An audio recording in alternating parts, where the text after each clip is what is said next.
Hey, it's Teacher Keeley coming to you from my ESL classroom in St. Louis, Missouri. I am a VIP Kid teacher and mentor to potential VIP Kid teachers. I will help you get hired and get students. This channel is dedicated to all things online teaching, so if you'd like to learn things about how to get hired as an online teacher, what your classroom could look like, what are the best props and reward systems to use, then go ahead and subscribe to this channel and click the bell so that you get notified whenever I release a new video. Since you found this video, I'm thinking your interview and demo lesson must be coming up, and that's awesome because that's what we're going to talk about today. But right before we do that, I just want to let you know that if you'd like my personal help in getting hired with VIP Kid and getting students once you get hired, go ahead and click the link below. Make sure that my referral code is entered. And if you've already applied, it's probably still not too late, so you can see how to add me as your referring teacher and get my free coaching right below. Okay, now let's talk about your interview. Today I will tell you 5 things that you will be formally evaluated on, like your interviewer will write this stuff down. And I will also give you 5 recommendations that will help you have a successful interview. Number 1, your interviewer wants to see that you are presentable. That means that you are clean, neat, and you're wearing a blank, just no writing or anything, polo or t-shirt. Easy enough, right? Number 2, they want to make sure that you have good sound quality and a functional mouse. This is because it's imperative that students be able to hear you when you're engaged in lessons with them, and then you need to be able to hear them to respond appropriately. And as far as the mouse is concerned, you have to be able to draw on the screen. So just make sure you have the equipment and that it works. For sound quality, earbuds are perfectly fine. If you'd like, you could invest in a headset. But either way, just make sure whatever you're using sounds good. And then as far as a mouse goes, use what you have. Just think about if it's wireless, make sure, and you need batteries, make sure that your batteries are charged or new, whatever the case may be. Number 3, your interviewer wants to make sure that you have an educational background with visible props. VIP Kid wants to make sure that classes are engaging, and so they don't want students looking at a blank wall or your living room. What they want is something that helps keep them with you in the class. So what I have here is a map of the United States, a map of China. I got this burst from the dollar store, and I wrote Teacher Keeley in it so I could refer to my name. I have up here letters, English, but I found those at the dollar store too.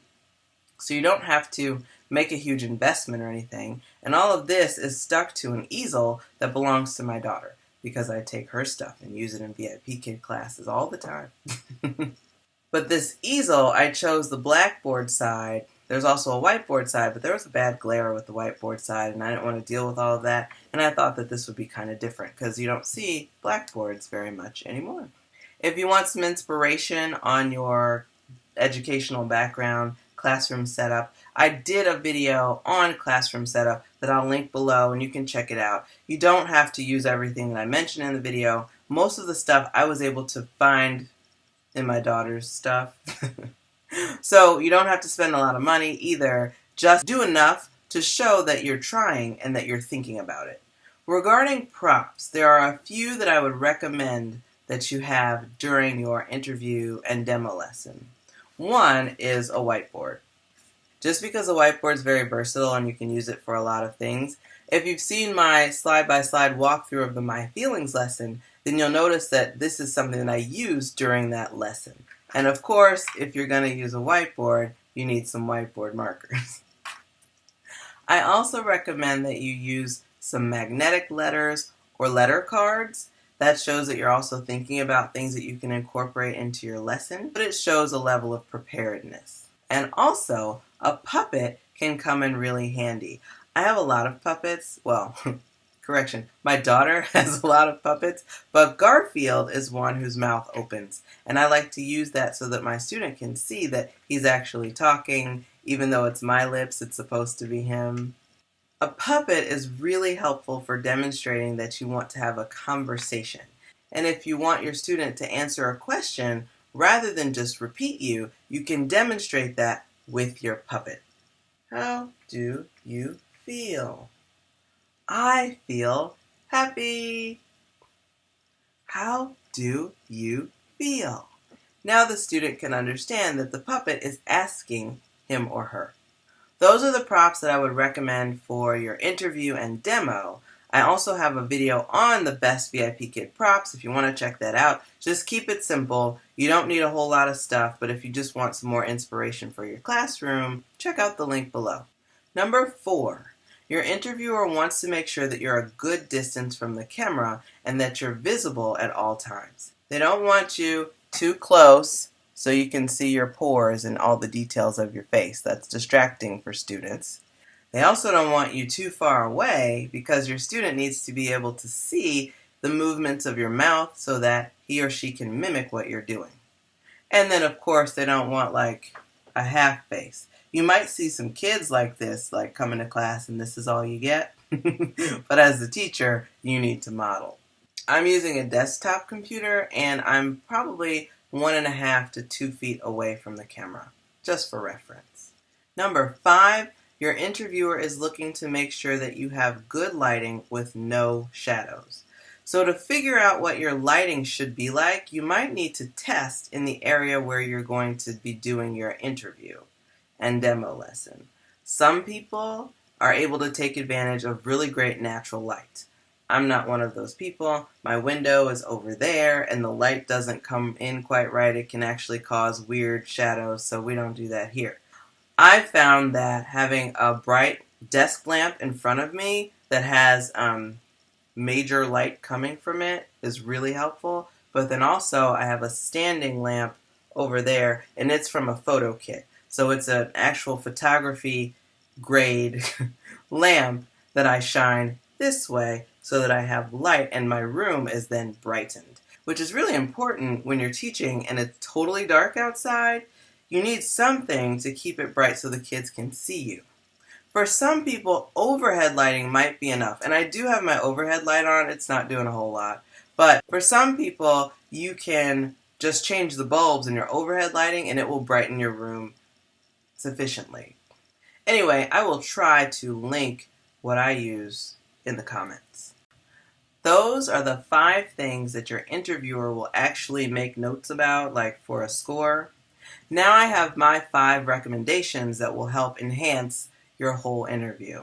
1 is to be in a quiet place that you've dedicated for the purpose of this interview and demo lesson. Make sure your ringer on your phone and your notifications and all that's turned off so that you're not interrupted. Make sure that your spouse, your roommate, whoever else lives in your house knows to leave you alone, because that'd be super embarrassing for someone else to barge in on your interview. The interviewer would be thinking, oh, this can happen in class, okay. And if you have kids, it'd be a really good idea to schedule your interview when the kids are in bed. That was my choice, worked out great. Number 2, make sure that you have really great internet, and a good tip is to take the Ethernet cord and plug it into whatever device you're using.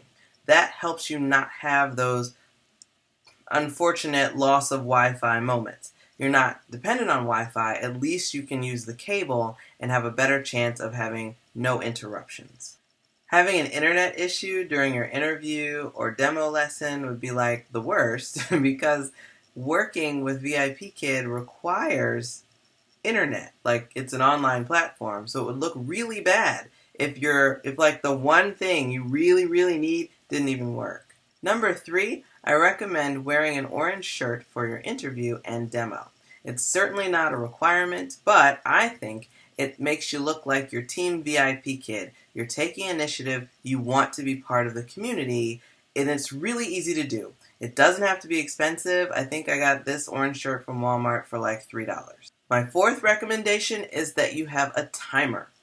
Once you are a VIP Kid teacher and you're in the classroom, there is a timer that helps you keep on pace. But before you actually get hired, you have to sort of figure this out on your own. So I think it's really helpful if you just use your phone, set it right in front of you, and have the timer going so that you can keep on pace. Pacing in the beginning can be really difficult, so this is just one way to make it easier on yourself. And my fifth recommendation is that you take a little bit of time to think about the reward that you want to give in your demo lesson. It doesn't have to be anything fancy, but you do need one. In the actual demo, it says the reward system is for Monkey to get a banana. And fortunately, my daughter already had this monkey and the bananas attached, so I didn't have to think very hard. I just used this. But you want your reward to be something that you can quickly give, and it doesn't need to be complicated or difficult, just something simple. It could be that you use a whiteboard and draw something on it. And if you want some inspiration on reward systems, I've made a video on that too. You can look down there in the comments and find that and check it out. Just make sure you keep it simple. If you take a look at my video on reward systems, then I recommend paying attention to the ones I talk about for lower level students. Those are students in levels 1 and 2, and that corresponds to the level of your student in your interview. There you have it, 10 tips in total, 5 that you'll actually be scored on, and 5 just to help you do even better. I hope this video was helpful to you. If it was, please give it a like. And remember to subscribe. Thanks so much for being here. I'll see you on the next video. Bye for now.